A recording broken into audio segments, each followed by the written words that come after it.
The chair recognizes the gentleman from Colorado. Thank you, Mr. Speaker. I'd like to thank Chairman Rahal and his staff for their leadership and an intelligent and important bill that will do a world of good work for districts like mine in the West and other districts across the country where people live, work, and play in and around our public lands.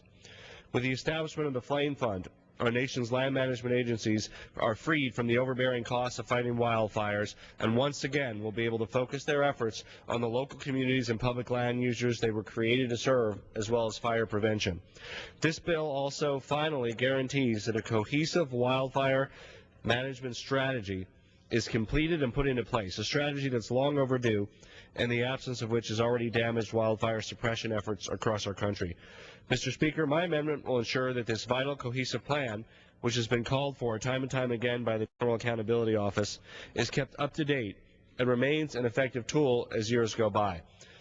My district in Colorado is a prime example of why we need an ever-evolving fire management plan. We've been hit hard by the mountain pine beetle infestation, an epidemic that's killed millions of acres of trees, turning the area into a potential powder keg for fire risk, and brought the threat of wildfires into our backyards in ways that we could not have predicted prior to the outbreak. Over the past 10 years, the outbreak has spread to more and more areas and is now hitting newer species of pine.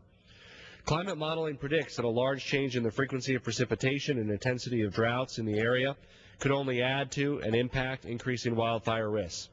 My district is already experiencing the effect of climate change, and any national wildfire plan needs to change in step with our environment. My amendment ensures that the Secretary of Interior and Agriculture work to continually update the cohesive fire management plan by requiring that they provide a revised plan at least once every 5 years that takes into account community needs and our changing climate.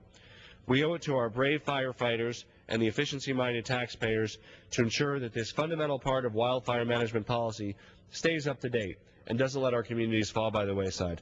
Mr. Speaker, this amendment and this bill are vitally important to ensuring responsible national wildfire policy. I urge passage of this amendment and the underlying bill, and I reserve the balance of my time.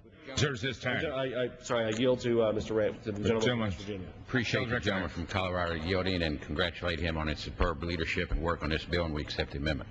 Thank you. Gentleman from Colorado, reserve his time. Thank you. Gentleman from Washington. Mr. Speaker,